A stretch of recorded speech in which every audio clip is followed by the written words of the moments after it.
जय हिंद मेरे प्यारे साथियों, फिर से आपका विजय डाइक की क्लासेस पर आपका हार्दिक स्वागत है। आज मैं बताने वाला हूं आपको, कल मैं बताया था आपको त्रिकोणमिति कैसी सीना का मैथ का, ठीक है ना, पार्ट 1 जो बेसिक से पूरे स्टार्ट किया था, और आज मैं उसके पार्ट 2 को कंटिन्यू करता हूं, ठीक है ना। और कल मैं पूरा बेसिक से बताया था। अगर आप उस वाले वीडियो को नहीं देखे हैं तो पहले उस वीडियो को देखिए, उसके बाद इस वीडियो में आएंगे ना तो आपको अच्छी तरह समझ में आएगा। मैंने पूरा जीरो लेवल से स्टार्ट किया था, ठीक है ना। त्रिकोणमिति किसे कहते हैं यहां से स्टार्ट किया था, तो आप उस वीडियो को देखें, उसके बाद यहाँ पे आए, ठीक है ना। पार्ट 1 को देखें, फिर पार्ट 2 में आए, और यहाँ से मैं तब समझ में आएगा। मैंने वहां भी कुछ फॉर्मूले को बताया था, और कुछ फॉर्मूले और जो है बताना है, उसके बाद मैं चैप्टर को स्टार्ट करता हूँ, ठीक है ना। त्रिकोणमिति का कैसे सीना का मैथ है, ठीक है, त्रिकोणमिति, ठीक है। चैप्टर है 8.1 है शायद। चैप्टर कितना है? एक्सरसाइज 8.1 है। पहली बार शुरुआत कर रहा हूँ त्रिकोणमिति को, पूरा लास्ट तक एक एक क्वेश्चन को बताऊंगा। और इवन त्रिकोणमिति ही नहीं मेरे दोस्त, इस पूरी किताब को पढ़ाना है, ठीक है ना। भारतीय भवन को भी कंटिन्यू करने वाला हूं, और उसके बाद एनसीईआरटी के भी मैथ को कंटिन्यू करूंगा। 9th 10th दोनों को पढ़ाना है, ठीक है ना। साइंस को भी कंटिन्यू करना है, ठीक है। इस सारी चीजों को पढ़ाना है। तो चलिए ज्यादा टाइम नहीं लेता हूं, हाँ, आपको मैं कंटिन्यू करता हूं। अब ध्यान से देखिए, अगर जो भी भाई अगर नए हैं इस चैनल पे, ठीक है ना, तो वीडियो को थोड़ा सा चैनल को सब्सक्राइब कर दें, ठीक है ना। और थोड़ा अगर वीडियो अच्छा लगता है तो अपने दोस्तों में शेयर भी कर दीजिए, लाइक भी कर दीजिए, ठीक है। और फिर कमेंट करके आप आपकी सजेस्ट जो भी है आप बताइए मुझे, ठीक है ना। मैं उस पर फिर से देखूंगा, ठीक है, जो भी कमी हो। हाँ, बहुत सारे इश्यूज आ रहे हैं क्योंकि यूट्यूब चैनल तो बहुत पीछे बैन हो चुका था ना, तो फिर से मैं कंटिन्यूअस किया हूँ। कैमरा का प्रॉब्लम है, बहुत सारी चीजें प्रॉब्लम है, धीरे धीरे हो जाएगा सब कुछ, ठीक है ना। अभी तो थंबनेल भी नहीं लग रहा है, आप देखते होंगे। हाँ, अभी आता ही नहीं है, मैं सीख रहा हूँ धीरे धीरे, ठीक है। तो चलिए मैं स्टार्ट करता हूँ एक्सरसाइज 8.1। इसके पहले कुछ फॉर्मूले हैं, उसको मैं बता रहा हूँ। जो भाई अगर वीडियो नहीं देखे, ये पार्ट 2 में डायरेक्ट देखेंगे तो कुछ समझ में नहीं आएगा। आप पहले पार्ट 1 को देखिए, पूरे बेसिक से जीरो लेवल से मैं उठाया हूँ त्रिकोणमिति को, आप जाके देखो तो पहले, ठीक है। चलिए पार्ट 2 को स्टार्ट करता हूँ। कुछ फॉर्मूले था जिसको मैं फिर से लिख रहा हूँ, जैसे आपको कुछ फॉर्मूले और याद करना है, ठीक है। उसमें मैं बताया था, और कुछ फॉर्मूले रह गए जिसको स्टार्ट कर रहा हूँ। जैसे sine square theta plus cos square theta equal to 1 होता है, ठीक है ना। मैंने कल आपको बताया था कि कोई भी फॉर्मूला रटने की कोई जरूरत नहीं है। 3 चीजें अगर याद रहेगा ना तुम्हें, तो मैं रियल कहता हूं, गारंटी के साथ सारी चीजें कंटिन्यूअस हो जाएगी। सिर्फ कंसेप्ट को समझा करो, रटने की आदत तो छोड़ ही दो। आज के बाद रटने की आदत बिल्कुल छोड़ दो, सिर्फ कंसेप्ट को क्लियर करो, ठीक है ना। एक कंसेप्ट होता है, एक फॉर्मूला याद रखना, sine square theta plus cos square theta equal to क्या होता है? 1 होता है। अब देखना यहां से कितने फॉर्मूले निकल के आते हैं, ठीक है। अब देखो मेरे दोस्त, आप जानते हो मैंने कल ही बताया था कि अगर कोई भी डिजिट इधर अगर प्लस में है बराबर उधर भेजते हैं तो माइनस में, अगर इधर गुना में है बराबर उधर भेजते हैं तो भाग में, ठीक है ना। अब देखिए इसमें से किसी एक को भेजिए, दोनों प्लस में है, तो मैं अगर cos स्क्वायर थीटा को अगर उधर भेजता हूं तो ये हो जाएगा 1 माइनस का cos स्क्वायर थीटा। ये प्लस में है, उधर गया तो क्या हो गया? माइनस में। अब आप देखो एक फार्मूला बन के आ गया, साइन स्क्वायर थीटा बराबर क्या होगा? 1 माइनस का cos स्क्वायर थीटा। एक फार्मूले से दूसरा फार्मूला आ गया। रटने की कोई जरूरत है? आप बताओ, कुछ जरूरत नहीं है। अब देखो यहां से एक और आ जाएंगे, अगर मैं स्क्वायर को कभी भी उधर भेजते हैं ना तो वह रूट में होता है। अगर मैं यहां पे साइन थीटा लिखूं और इस स्क्वायर को बराबर उधर भेजूं तो ये रूट चढ़ जाता है, तो क्या हो गया? 1 माइनस का cos स्क्वायर थीटा। अब देखिए एक फार्मूले से कितने आ गए? 3 फार्मूले। और भी देखो, अगर मैं साइन को उधर भेजता हूं तो क्या होगा? cos स्क्वायर थीटा बराबर क्या होगा? 1 माइनस का साइन स्क्वायर थीटा। क्या सही नहीं है? समझ में आ रही बात ना? cos स्क्वायर थीटा बराबर क्या होगा? 1 माइनस का साइन स्क्वायर थीटा। अगर फिर आप देखो यहां से दूसरा और फॉर्मूले क्या आ जाएंगे? cos थीटा बराबर, अगर मैं स्क्वायर को उधर भेजूंगा तो आपको पता है ना रूट चढ़ जाता है ना, तो क्या हो जाएगा? 1 माइनस का साइन स्क्वायर थीटा। आप देखो एक फॉर्मूले से कितने फॉर्मूले आ गए? 1 2 3 4। एक से कितने निकले? 4। मैं इसलिए कह रहा हूं कि रटने की कोई जरूरत नहीं है। यहां रटना है आप देखो ना, कंसेप्ट है, रटने की कोई जरूरत नहीं है मेरे दोस्त, कहीं भी रटना नहीं है, पूरा का पूरा कंसेप्ट है। इसी टाइप से दूसरा फॉर्मूले क्या होता है? सेक स्क्वायर थीटा माइनस का tan square theta equal to 1 होता है, ठीक है ना। अब देखना, अगर मैं यहां पे tan को उधर भेज दूं, सेक स्क्वायर थीटा बराबर क्या होगा? 1 प्लस का tan स्क्वायर थीटा, ठीक है ना।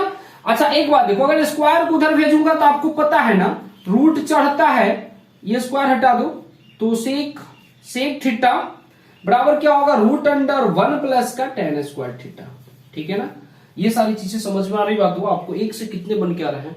इसी टाइप से और भी फॉर्मूले होते हैं। क्या होता है? cosec स्क्वायर थीटा माइनस का cot square theta equal to क्या होता है? 1। अब एक देखो यहां से उतने निकल के आएंगे, आप बना लेना, ठीक है। तो क्या हो जाएगा? cosec स्क्वायर थीटा बराबर क्या होगा? 1 प्लस का cot स्क्वायर थीटा, ठीक है। अच्छा, अगर कॉसेक थीटा की वैल्यू ज्ञात करना है, अगर स्क्वायर उधर भेजू तो क्या हो जाएगा, रूट अंडर 1 प्लस का कॉट स्क्वायर थीटा। मेरी बातें समझ में आ रही है आपको? कहीं से किसी भी फॉर्मूले को रटने की कोई जरूरत नहीं है, सिर्फ कंसेप्टुअल चीजें हैं। एक फॉर्मूले याद रखेंगे तो इतने सारे फॉर्मूले बन जाएंगे। यहाँ भी और सारे फॉर्मूले बनेंगे, जैसे देखो 1 2 3 4 बने हैं ना, यहाँ भी 4 बनेंगे, मैं 2 ही बनाया हूं, आप इसको कंटिन्यू कर सकते हो।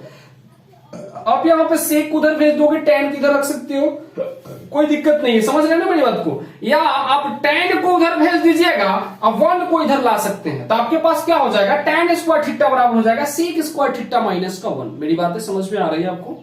ठीक है ना, यहाँ पे आप बना सकते हैं, आप खुद से ही बना लेंगे, मेरी बात समझ रहे हैं। जैसे देखिए यहाँ पे, अगर मैं यहाँ पे ध्यान से देखना, इसको 1 बता देता हूं, आप इस पे कंटिन्यूअस कर सकते हैं, ठीक है ना। Cot square theta equal to 1 हुआ। अगर मैं इस कॉट को उधर भेज दूं तो ये क्या हो जाएगा, कोसेक स्क्वायर थीटा माइनस का 1। 1 को इधर लाऊं और कॉट को उधर भेज दूं तो ये हो गया ना, कॉट स्क्वायर थीटा बराबर क्या होगा, कोसेक स्क्वायर थीटा माइनस का 1। अगर मैं कॉट थीटा की वैल्यू ज्ञात करूं मेरे दोस्त, मैं सीधा भी ऐसे लिख सकता ना इसको, cot square theta equal to क्या होगा, कोसेक स्क्वायर थीटा माइनस का 1। अगर कॉट थीटा की बात करूं तो रूट अंडर क्या हो जाएगा, कोसेक स्क्वायर थीटा माइनस का 1। ठीक है ना। अब देखो यहां से फिर जाएगा ना, 2 फार्मूले 2 4, यहां भी 2 बन जाएंगे अगर आप चाहते हैं तो, ठीक है ना। तो ये सारे फार्मूले आराम से बन जाते हैं, आपको रटने की कोई जरूरत नहीं है, बेसिक चीजें हैं, ठीक है ना। ज्यादातर बच्चे क्या करते हैं ना, इस चीज को रटते हैं, जो रटना बिल्कुल मना है। मैं बार बार कहता हूं कि किसी भी चीज का कंसेप्चुअल चीजें याद करना सीखो, ताकि आप भूलोगे नहीं। अगर आप रटते हो ना तो आज रटोगे और कल चला जाएगा, इसमें कोई दो राय नहीं है, ठीक है ना। कितना रटोगे यार, कितनी चीजें याद रखोगे, इसलिए कंसेप्ट को क्लियर करो, कोई डाउट आपको नहीं होने वाला है, ठीक है ना। तो चलिए, जिन भाई को दिक्कत है आप इस चीज को, एक एक चीज को उतार लीजिए। मैं अब चैप्टर की शुरुआत करता हूं, क्योंकि इतना चीजों के बाद ना आप चैप्टर आराम से फर्स्ट लेसन को बना सकते हैं। फिर जैसे जैसे क्वेश्चन का लेवल आएगा उस टाइप से और भी सारे फॉर्मूले हैं, अभी बहुत सारी चीजें बाकी हैं जो आपको बताना है, ठीक है ना। आप परेशान होने की नहीं जरूरत है, अब इतना से चैप्टर स्टार्ट हो सकता है, इतना तो मैं बता ही चुका हूं। पार्ट 1 देख लेना जिन भाई को दिक्कत हो, उसके बाद ये पार्ट 2 के इतने सारे जो कंसेप्चुअल फार्मूले बताया हूं, इस फार्मूले को क्लियर अगर आप कर लेते हैं तो चैप्टर को स्टार्ट कर सकते हैं। चलिए मैं आगे कंटिन्यूअस करता हूं, जिन भाई को दिक्कत है आप उतार लीजिए इसको, ठीक है ना। आपको 1 मिनट का टाइम दे रहा हूं, ठीक है। चलिए तो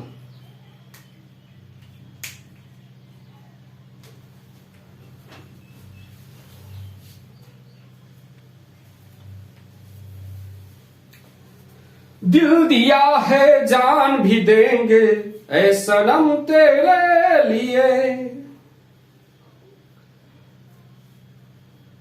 हर करम अपना करेंगे ऐ सनम तेरे लिए।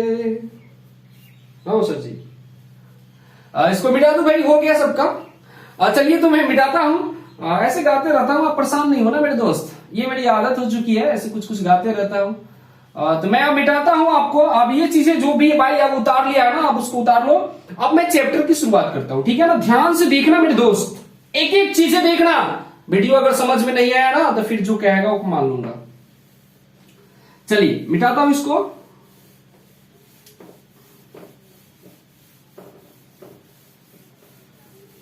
तू किसी और से मिलने जा रही है,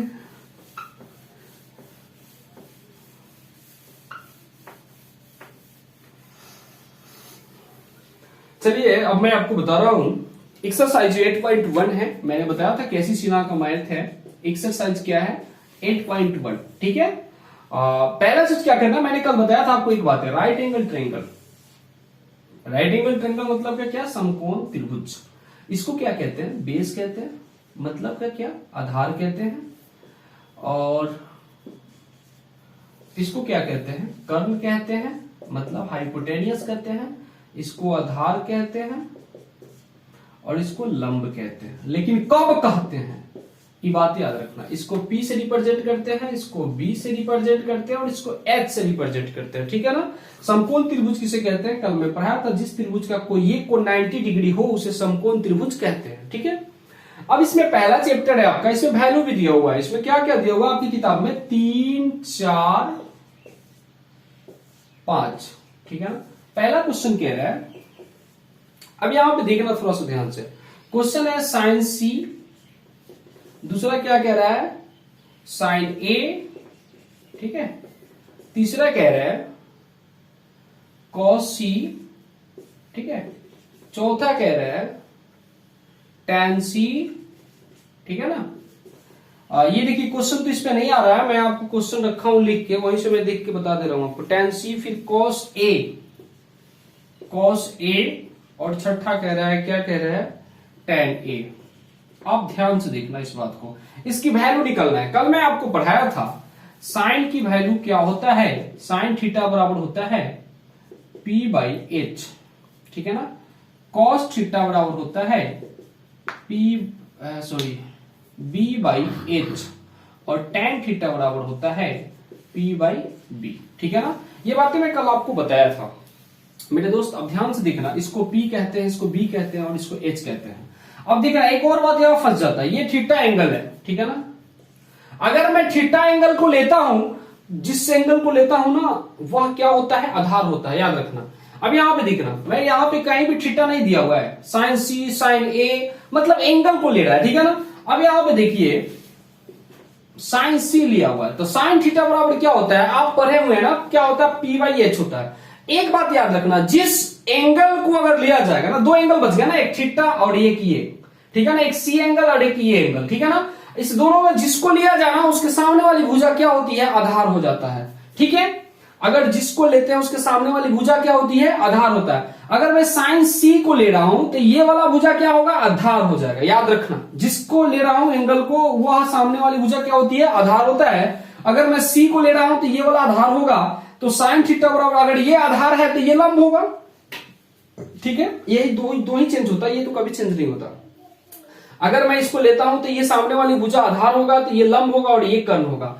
साइन थीटा बराबर क्या होता है, p/h, तो लंब कितना है, 3 होता है ना भाई, और कर्ण कितना है, 5, 3/5 आंसर हो जाएगा। मेरी बातें समझ में आ रही है आपको। दूसरा क्या है, साइन ए है। अब देखो, अब एंगल कौन सा लिया है, ये वाला एंगल लिया। मैं आपको अभी बताया हूं, जिस एंगल की बात किया जाएगा ना, उसके सामने वाली भुजा आधार होगा, ठीक है। जिस एंगल की बात किया जाएगा उसके सामने वाली भुजा क्या होगा, आधार होगा। अगर मैं इस एंगल की बात कर रहा हूं, ये वाला, तो इसके सामने वाली भुजा आधार होगा। जब ये आधार होगा तो ये लंब होगा। ये दोनों ही चेंज होता है, कर्ण कभी भी चेंज नहीं होता, नो चेंज, ठीक है। तो अगर ये आधार होगा तो ये वाला क्या होगा, लंब होगा। मेरी बात समझ रहे हैं ना। जिस एंगल को लिया जाए उसके सामने वाली भुजा क्या होता है, आधार होता है। अब देखिए यहाँ पे साइन ए लिया है, मतलब ये वाला एंगल लेके बात कर रहा है। तो ये साइन थीटा बराबर तो आप जानते हैं p/h होता है, लेकिन यहाँ पे चेंज हो जाएगा, ये आधार होगा और ये लंब होगा। क्या है कि मैं अभी बताया हूं कि जिस एंगल को लिया जाए उसके सामने वाली भुजा क्या होती है, आधार हो जाती है। तब ये आधार होगा, ठीक है ना। अगर ये आधार होगा तो ये क्या होगा, लंब होगा। मेरी बात समझ में आ रही है आपको। अगर ये आधार है तो ये लंब होगा, तो क्या होता है, p/h होता है। तो p इसके लिए क्या हो जाएगा, 4, और h तो h ही रहेगा 5, ठीक है। आंसर हो गया ना। कितना आसान चीज है ना। धीरे धीरे समझो, सब कुछ समझ में आएगा मेरे दोस्त। परेशान होने की कोई जरूरत नहीं है। तीसरा क्वेश्चन कह रहा है, चलिए तीसरा क्वेश्चन कह रहा है cos c। क्या कह रहा है, cos c। फिर किस एंगल की बात किया है, ये वाला एंगल का बात किया। अगर इस एंगल की बात करता है तो इसके सामने वाली भुजा आधार होगी, और ये वाली भुजा क्या होगी, लंब होगी, और ये तो कर्ण का कर्ण ही रहता है। चलिए, तो cos थीटा बराबर क्या होता है, b/h होता है, b/h होता है। आप ध्यान से देखिए, c की बात किया है तो ये वाला आधार होगा और ये वाला h होगा। तो आधार कितना हो जाएगा, 4, और h कितना होगा, 5। हो गया आंसर। इतना आसान, अरे भाई, हाँ भाई इतना आसान। tan c, फिर वही बात, ठीक है ना। c एंगल लिया है, इसका मतलब इसके सामने वाली भुजा आधार। जब ये आधार तो ये लंब और ये कर्ण। क्या होता है, tan थीटा बराबर क्या होता है, p/b होता है। यानी p क्या होगा, ये वाला होगा, p मतलब लंब, और ये आधार होगा, यानी 3/4। मेरी बात समझ में आ रही है, समझ रहे हैं ना कितने आसान है। आप ध्यान से देखो, एक एक चीजें समझ में आएगा मेरे दोस्त। दूसरा है cos a। अब एंगल किसकी बात किया है, ये वाला। अगर ये वाला एंगल की बात करें तो इसके सामने वाली भुजा आधार, ये लंब और ये कर्ण, याद रखना। तो cos बराबर क्या होता है, b/h होता है। तो b कौन होगा इसमें, ये वाला हो जाएगा, यानी 3, और कर्ण क्या होता है, h मतलब क्या, 5, ठीक है ना। तो ये हो गया। एक लास्ट क्वेश्चन है tan a। ध्यान से देखना मेरे दोस्त। अब ये जो है ना a, इसी एंगल की बात किया है, तो ये क्या होगा, ये आधार होगा, ये लंब होगा और ये कर्ण होगा। tan है तो tan बराबर क्या होता है, लंब बटा का आधार। एंगल ए वाला बात किया है तो भाई ये आधार हो जाएगा, ये लंब हो जाएगा, यानी लंब बटा आधार होता है, यानी 4 बटा का 3। समझ रहे हैं ना, अगर ये इस एंगल की बात करेंगे तो ये आधार हो जाएगा और ये वाला क्या हो जाएगा, लंब हो जाएगा। ठीक है ना, तो आपका 1 नंबर क्वेश्चन का सारा आंसर आपको आ चुका है। इतना ही क्वेश्चन है सर, ठीक है ना, 6 क्वेश्चन है, आप देख लीजिएगा किताब में। ठीक है ना, सब लोग अपने पास बुक रखिएगा, वहां से देख लीजिएगा। ठीक है, ये सारे क्वेश्चन थे, आपको सारे क्वेश्चन का मैंने आंसर दे दिया और मुझे उम्मीद है आपको बढ़िया से समझ में आया होगा, क्योंकि मैं अपने प्रयास से तो पूरा बेसिक से समझाया हूं। हाँ, जो भाई इसमें डायरेक्ट वीडियो देख रहे हैं वह इसको ना देख के पहले पार्ट 1 को देखिए, उसके बाद ये पूरा का पूरा त्रिकोणमिति समझ में आ जाएगा। ठीक है ना, मुझे 100% उम्मीद है। ठीक है, तो चलिए 1 नंबर क्वेश्चन तो सारा बन गया। जिन भाई को डाउट है, सारी चीजों को आप याद उतार ले, याद नहीं करना भाई, सॉरी, हाँ पूरा चीज को उतार ले। ठीक है ना, चलिए फिर मैं आगे 2 नंबर क्वेश्चन को कंटिन्यूअस अभी करूंगा। ठीक है, चलिए जल्दी से जल्दी ऐड कीजिए।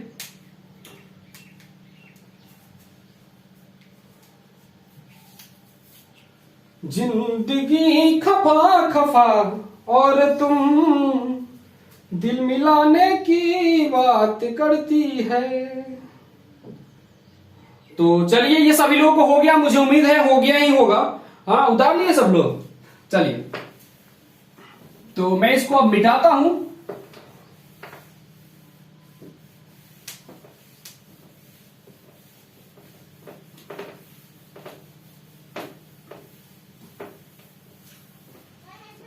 दो नंबर क्वेश्चन कह रहा है, सेम क्वेश्चन है भाई, कोई डाउट नहीं है। ठीक है ना, सिर्फ वैल्यू को मिटा दो, वैल्यू अलग अलग है, क्वेश्चन सेम है। कह रहा है निम्नलिखित दिए गए चित्रों में निम्नलिखित के मान ज्ञात करें। ठीक है ना, किसके किसके मान ज्ञात करना है, आप थोड़ा सा यहां पे देखो, एक फिगर दिया हुआ है। ठीक है, ये एंगल थीटा दिया हुआ है, एबीसी है, ये 3 है और ये 4 है और ये 5 है। सेम क्वेश्चन है भाई, बताने की कोई जरूरत नहीं है। पहला क्वेश्चन कह रहा है tan theta equal to what, और दूसरा क्वेश्चन कह रहा है cos c बराबर व्हाट। ये तो वही क्वेश्चन है ना मेरे दोस्त। tan थीटा बराबर क्या होगा, ये वाला एंगल को थीटा मानेंगे तो tan थीटा बराबर क्या होता है, अभी आप जानते हैं p बाई बी होता है। p की वैल्यू क्या होगा, जब ये वाला थीटा अगर एंगल लेते हैं तो ये आधार होगा, ये लंब होगा और ये कर्ण होगा, तो p की वैल्यू 4 और b की वैल्यू कितना हो जाएगा, 3। आंसर हो गया। ठीक है ना, दूसरा नंबर क्वेश्चन क्या होता है मेरे दोस्त, देखो cos c कह रहा है, cos c कह रहा है मतलब ये वाला एंगल की बात किया, ये वाला एंगल की बात किया, तो इसके सामने वाली भुजा क्या होगी, आधार, ये लंब और ये कर्ण। ये क्या होता है, b बाई एच होता है, तो b की वैल्यू 3 और h की वैल्यू कितना होता है, 5। ठीक है ना, कर्ण कभी भी चेंज नहीं होता है। ठीक है ना, तो चलिए ये भी चीजें आपकी क्लियर हो गई। तीसरा नंबर क्वेश्चन क्या कह रहा है, दिए गए चित्रों में निम्नलिखित के मान ज्ञात करें। आप अपना बुक अपने पास रखना मेरे दोस्त। ठीक है, और फिर से फिगर वही है, एक और राइट एंगल ट्रायंगल में बना देता हूं आपको आसानी के लिए 3 नंबर क्वेश्चन के लिए। ठीक है ना, क्लियर है, चलो जो भी जैसा बना, लेकिन थोड़ा ठीक बना देता हूं। हाँ,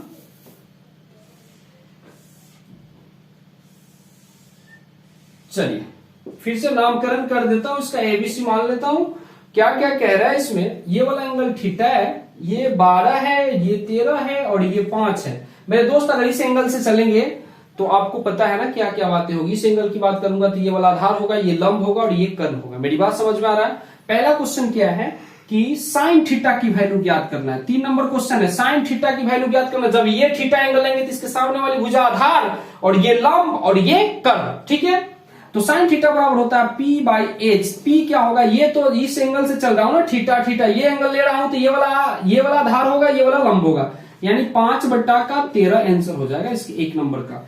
दूसरा नंबर क्वेश्चन देख लो, दूसरा नंबर क्या कह रहा है मेरे दोस्त, कह रहा है tan थीटा बराबर क्या होगा। ठीक है ना, तो tan थीटा बराबर अभी आपने पढ़ा है ना, p बाई बी होता है, तो p की वैल्यू कितना है देख लो ना। ये एंगल की अगर लेते हैं, इस थीटा से चलते हैं तो ये वाला आधार होगा, ये वाला लंब होगा, तो लंब कितना हो जाएगा 5 और आधार कितना हो जाएगा 12। ये वाला आंसर हो गया। तीसरा एक लास्ट क्वेश्चन है, कह रहा है कि tan a minus tan cot c, tan a minus क्या कह रहा है cot c, यहां पे मैटर फंस जा रहा है। चलिए मेरे दोस्तों देखो, 3 नंबर क्वेश्चन कह रहा है tan a माइनस का cot c बराबर, इसकी वैल्यू ज्ञात करना है। tan a आप जानते हो ना, tan a अगर a एंगल की बात किया तो ये वाला क्या होगा, आधार होगा, ये वाला लंब होगा और ये वाला कर्ण होगा।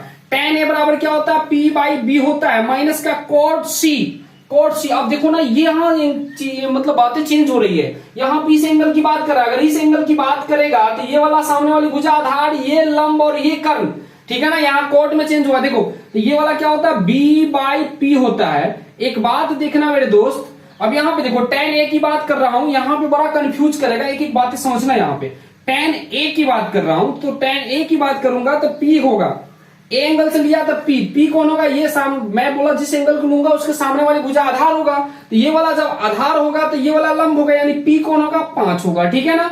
b कौन होगा 12 होगा, माइनस का माइनस। अब देखो कॉट सी है, इस एंगल की बात कर रहा हूं, अगर इस एंगल की बात करता हूं तो इसके सामने वाली भुजा क्या होगा, आधार होगा। इसके सामने वाली भुजा क्या होगा, आधार होगा। अगर ये सामने वाली भुजा आधार होगा तो 5 आधार हो जाएगा, ठीक है ना। और क्या हो जाएगा, ये हो जाएगा, ठीक है। अब देखिए इसको थोड़ा सा ध्यान से देखना, इसको बनाइए, दोनों का एलसीएम लेंगे तो 12 हो जाएगा। 5 में से 5 गया तो 0, 0/12 बराबर क्या होगा, 0 आंसर हो जाएंगे इसके, ठीक है ना। समझे कितना आसान था, आपने देखा है, ठीक है ना। चलिए तो मैं यहीं पे आप एंड करता हूं आज, ठीक है ना। फिर से नेक्स्ट वीडियो में आएंगे। 1 से 3 तक मैंने क्वेश्चन को सारे को बना दिया, ठीक है ना। 4 से कल कंटिन्यूअस करेंगे, ठीक है ना। कल से थोड़ा सा और लंबा लंबा लूंगा, मैं प्रयास करूंगा, क्योंकि थोड़ा सा कैमरा की प्रॉब्लम है इसलिए थोड़ा सा परेशानी हो रही है। हालांकि धीरे धीरे ये सब चीजें ठीक हो जाएंगी, आप परेशान ना हो, ठीक है। तो चलिए फिर से आपको वीडियो अगर अच्छा लगता है तो लाइक कीजिएगा, शेयर कीजिएगा, सब्सक्राइब कीजिएगा, अपने दोस्तों में थोड़ा सा सब्सक्राइब कीजिए, ठीक है। और फिर से आपसे मिलता हूं मैं नेक्स्ट डे, नई दुनिया नई अंदाज नई सोच के साथ।